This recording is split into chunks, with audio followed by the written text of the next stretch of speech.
destiné aux élèves de première année bac STE, matière sciences d'ingénieur, unité ATC. Cours sur les automates programmables industriels, API. Elle fait partie de l'élément traité de la chaîne d'information. Allons-y. L'automate programmable industriel, API. Avant d'entamer notre cours, on va revenir à notre système que nous avons déjà vu dans le cours précédent de graphe 7. C'est la gestion d'un parking. Très bien. Dans ce cours-là, on va savoir quel est l'élément responsable à la gestion du parking automatique que nous avons déjà vu dans le cours précédent. Comment ce système il fonctionne tout seul. L'élément responsable, l'élément derrière qui gère tout cela. Voilà la maquette qui simule le parking. L'élément responsable à la gestion de cette maquette, c'est celui-là. Le voilà. C'est l'automate programmable industriel. Elle est destinée à gérer. Comment elle fait ça? Ces entrées reçoivent l'information en provenance des capteurs et par la suite, elle prend des décisions. Et elle envoie des commandes aux actionneurs, aux différents actionneurs que nous avons, et c'est sur la maquette. Le moteur asynchrone pour manœuvrer la barrière, ou bien les voyants pour communiquer la situation du lieu avec l'utilisateur. On va détailler un petit peu à propos de l'automate programmable. C'est quoi? Qu'est-ce qu'elle fait exactement, l'automate programmable? Elle reçoit, comme j'ai dit précédemment, les informations des capteurs dialogues. Les informations, elles peuvent être en provenance soit des capteurs, soit des interfaces en machine en entrée, c'est-à-dire les boutons, poussoirs, commutateurs, les claviers, tous ces éléments-là, et l'on voit l'information. Et par la suite, elle commande les prises actionneurs et elle dialogue l'état du système avec l'utilisateur via des éléments de signalisation, les voyants, des LED, des afficheurs 7 segments, etc. Tout ça en appliquant ou bien en suivant les ordres déjà transférés aux automates, c'est-à-dire il exécute un programme. Voilà un diagramme de fonctionnement global. L'API, qu'est-ce qu'elle fait? Elle traite les informations, les entrées, compte rendu du capteur, ou bien consigne, interface en machine, comme j'ai dit, les boutons poussoirs, clavier, ainsi de suite. Qu'est-ce qu'il nous donne? Des ordres destinés aux préactionneurs, ou bien des messages, via des interfaces en machine en sortie, tels que les écrans, les afficheurs, ainsi de suite. Les paramètres de contrôle, bien sûr, il doit être alimenté, l'énergie, et bien sûr, le programme qui va être exécuté. Bref, l'automate, elle traite les informations entrantes pour émettre des ordres de sortie en fonction d'un programme. Un récap de ce qu'on vient de voir jusqu'à maintenant, on peut dire que l'automate programmable, c'est une machine électronique programmable destinée à fonctionner dans un environnement industriel. Qu'est-ce qu'elle fait? Elle reçoit les informations des capteurs ou bien les interfaces en machine en entrée et elle exécute un programme et par la suite, elle commande les préactionneurs ou bien les éléments de signalisation. J'espère que j'étais clair à ce stade-là. La partie suivante, on va pénétrer à l'intérieur de l'automate programmable. Qu'est-ce qu'il y a dedans? L'architecture, elle ne diffère pas beaucoup des systèmes de traitement tels que le PC, les microcontrôleurs, ainsi de suite. Elle fait partie, bien sûr, parce qu'il fait partie des éléments de traitement de l'information. Voilà, il est constitué par une unité de traitement, généralement processeur, mémoire, interface en entrée, interface en sortie et une alimentation. Commençons par l'unité de traitement. Qu'est-ce qu'elle fait l'unité de traitement? Tout simplement, elle réalise les fonctions logiques. Les fonctions logiques, par exemple, pour qu'on puisse réaliser une action, on va attendre l'information de ce capteur et d'un autre capteur. C'est-à-dire, ce capteur, il doit délivrer de l'information. Et l'autre capteur, c'est une opération logique. Il va attendre l'information du premier capteur et du deuxième capteur pour qu'il prenne une décision. Ce que je viens de faire maintenant, c'est une fonction logique. Attendre l'information de ça et de ça. Ou bien, deuxièmement, elle exécute ou bien réalise des fonctions arithmétiques. Par exemple, lorsqu'on désire compter les produits fabriqués dans une, par exemple, entreprise, l'automate programmable, il va compter le produit numéro 1, 2, 3, ainsi de suite. C'est une opération arithmétique. Ou tout simplement, et troisièmement, elle fait le transfert d'informations. Elle prend l'information des entrées et la stocke en mémoire et par la suite, elle communique les ordres avec les actionneurs via les interfaces.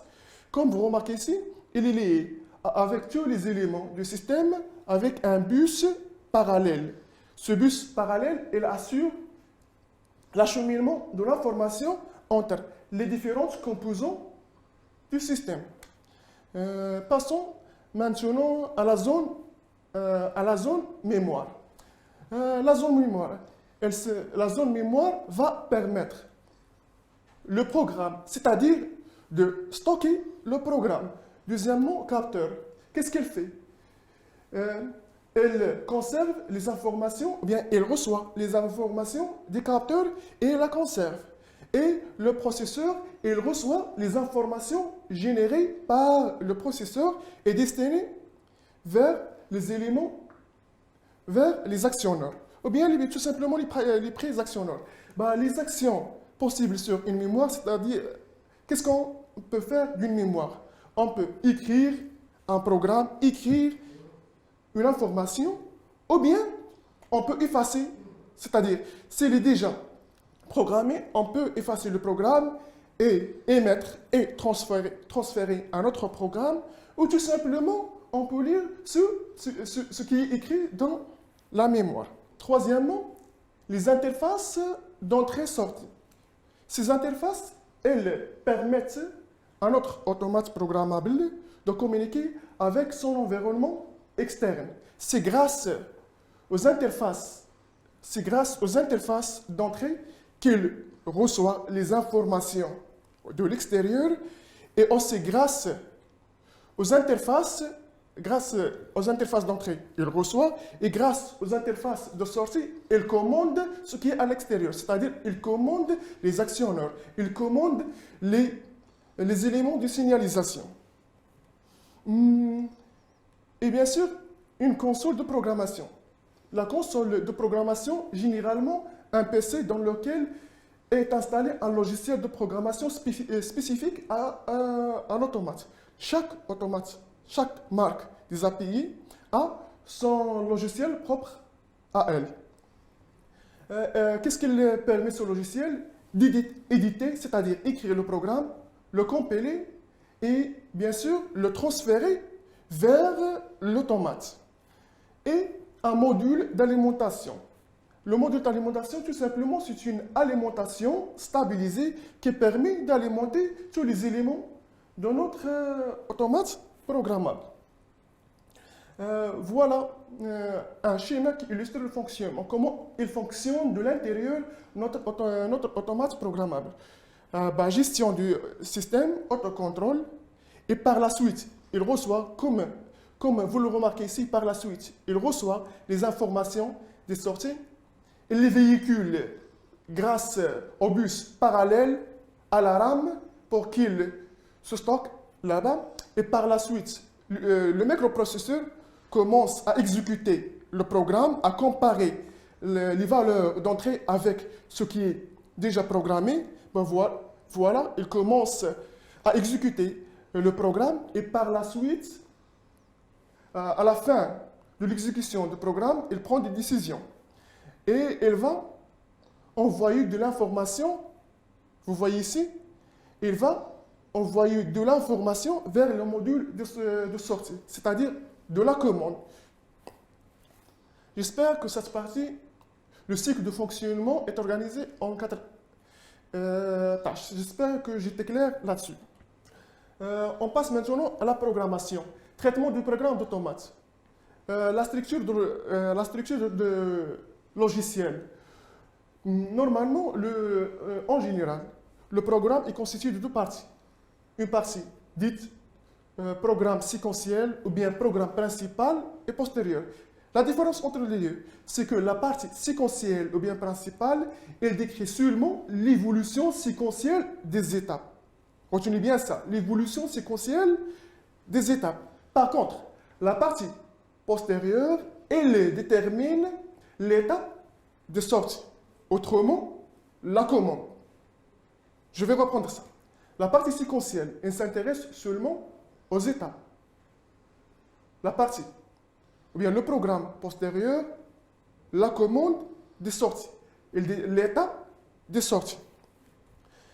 Traitement de programme d'automate, normalement, le cycle de fonctionnement d'un automate, l'automate, il commence tout d'abord. Il commence par la lecture des entrées, comme vous avez déjà vu, et par la suite, il exécute le programme. Qu'est-ce qu'il fait dans cette partie-là? Il compare les valeurs des entrées avec ce qu'il a dans le programme. Et comme suite de comme résultat de cette comparaison, il prend des décisions. Et par la suite, il va émettre, il va envoyer des ordres à la sortie, c'est-à-dire écriture des sorties. Il va émettre des ordres. Et on passe maintenant à la programmation de l'API. Normalement, normalement, on désire que notre automate programmable réalise un fonctionnement. C'est-à-dire, nous avons un cahier de charge qu'on va, suivant ce cahier de charge, on va programmer notre automate. Le passage du cahier de charge à l'automate est assuré et fait grâce au langage suivant. Langage à contact. Comme vous remarquez ici, le comptage à contact, c'est tout simplement suite, c'est une suite des actions. L'adresse, c'est l'échelle. Et là, la forme, comme vous remarquez ici, là, la forme d'échelle. Tout simplement suite des actions. Et le deuxième langage, liste d'instructions. Les ordres, notre programme est notre programme est représenté grâce à des listes d'instructions. Comme, voilà la liste, un exemple, tout simplement. Et finalement, langage graph7. Parce qu'il y a les automates modernes, ils prennent en charge le graph7. Tout simplement, on a le cahier de charge, on le convertit au graph7, comme vous avez déjà vu avec moi le graph7. Il décrit d'une manière normalisée le fonctionnement d'un système. Et par la suite, ce graph7, comme il est, on le transfère vers notre automate. Pour les automates qui prennent en charge cette partie-là. Le graph7, Sequential Function Chart, c'est SFC. Ce sont les 3 langages de programmation des automates les plus utilisés. Et dans le reste de notre cours, on s'intéressera de plus à ce langage, le langage ladder. Et pour faire ça, on va prendre comme base notre application que nous avons déjà vue dans le cours précédent de graph7. J'espère que vous vous souvenez toujours de cette application. Un rappel très rapide. Qu'est-ce qu'il fait ce système? À la présence d'un véhicule, la barrière s'ouvre et lorsque le véhicule ou bien le conducteur accède totalement au parking, il sera détecté par le capteur P2, la barrière se ferme. Ce que j'ai ajouté dans ces tableaux-là, c'est cette partie-là. Cette fois-ci, sortie des API, c'est-à-dire l'actionneur, la LED rouge, elle va être affectée à l'entrée Q1 de notre automate. La LED verte à l'entrée Q2. Et le préactionneur qui commande le moteur, parce que nous avons tout simplement un seul moteur qui sera actionné dans les deux sens grâce à deux contacteurs. Le contacteur K1 est affecté ou bien connecté à la sortie Q3. C'est pour l'ouverture de la barrière et ce qui concerne la fermeture de la barrière, on va utiliser le préactionneur K2 qui sera connecté à la sortie Q4. On passe maintenant aux entrées.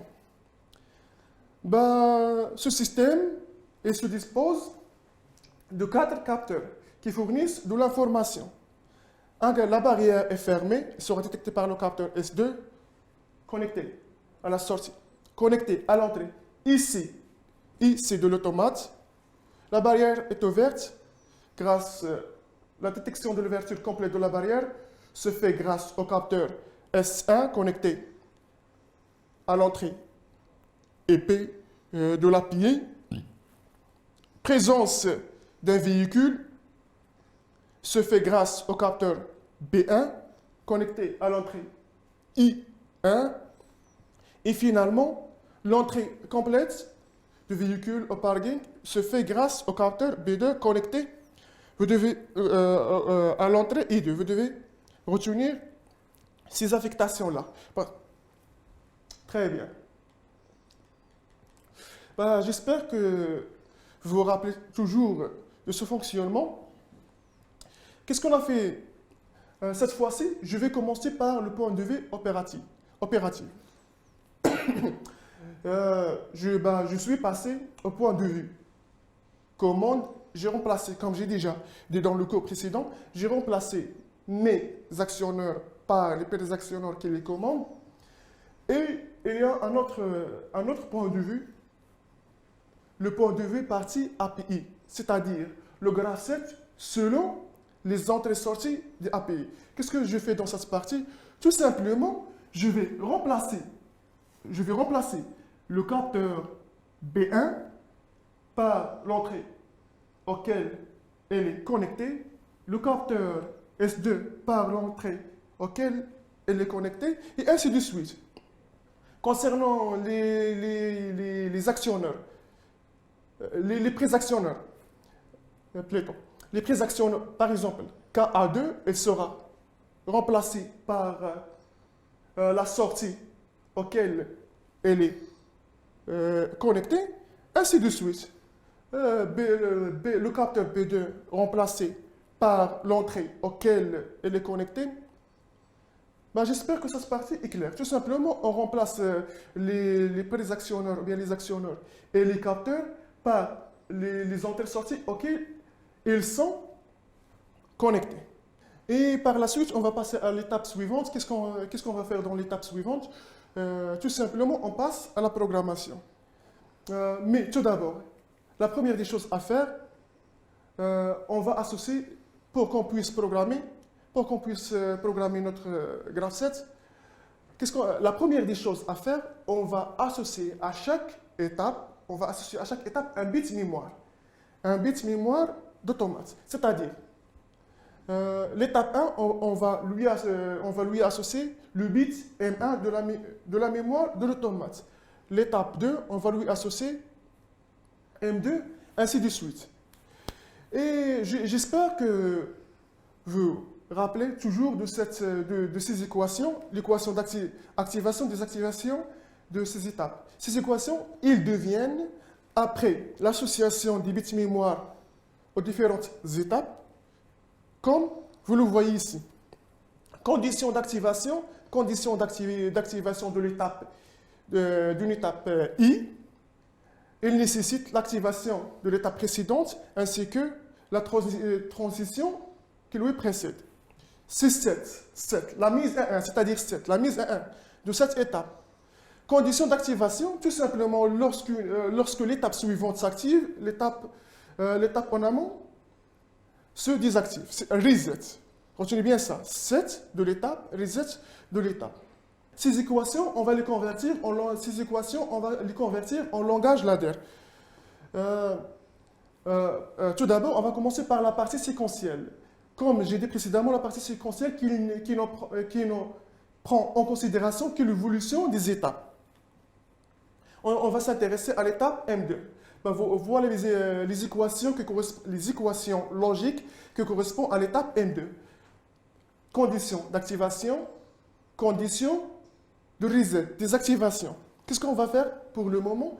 Tout simplement, on va remplacer cette équation en langage ladder grâce à ces symboles-là.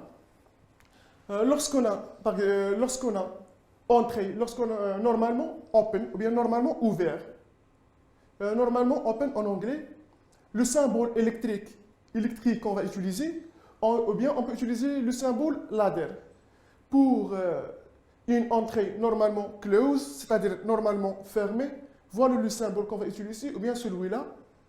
Pour les sorties, si on utilise la notation électrique, on va utiliser celui-là. Pour la notation ladder, c'est le symbole suivant. Voilà le résultat qu'on obtient. Voilà le résultat qu'on obtient. Pour que cette étape s'active, ces trois interrupteurs doivent se fermer. À la fermeture de ces trois, c'est-à-dire celui-là égale à 1.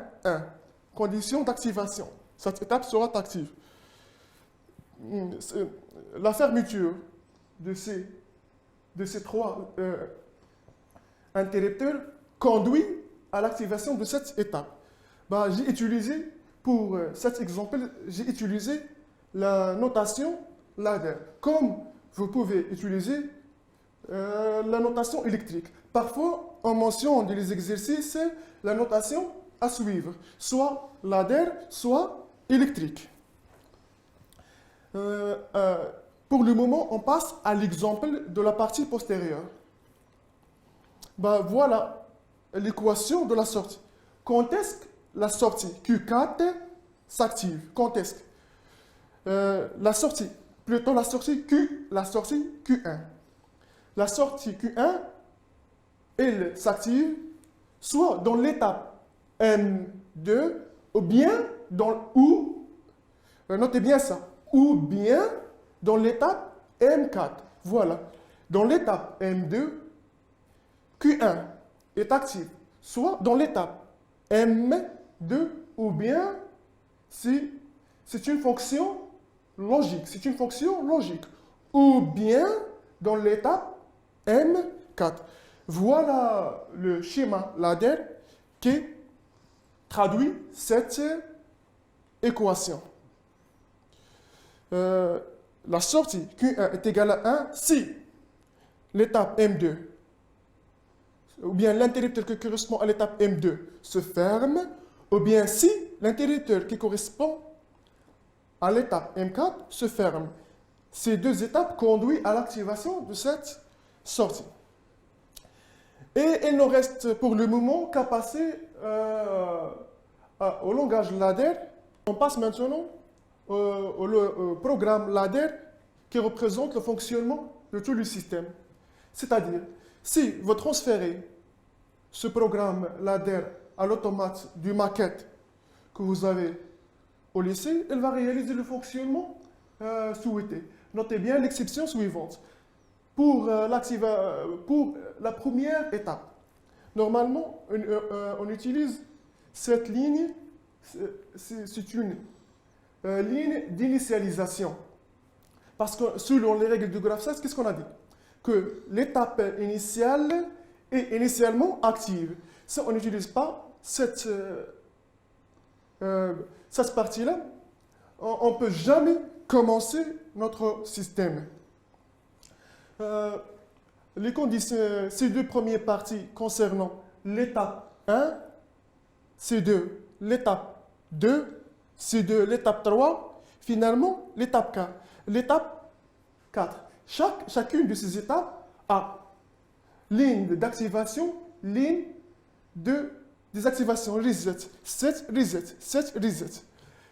Ça concernant la partie séquentielle. La partie séquentielle que j'ai dit pas mal de fois qu'elle traite seulement les étapes. On passe maintenant à la partie postérieure qui vient après cette partie-là. Elle traite les états de sortie. Q1, la sortie Q1, elle peut être active soit dans l'étape M2 ou bien l'étape M4, Q2 dans la partie M3, Q3 dans l'étape M2 et la sortie Q4 dans l'étape M4. Et nous voilà, on est arrivé au terme de ce cours-là. Chers élèves, je vous remercie et n'oubliez pas, prenez soin de vous.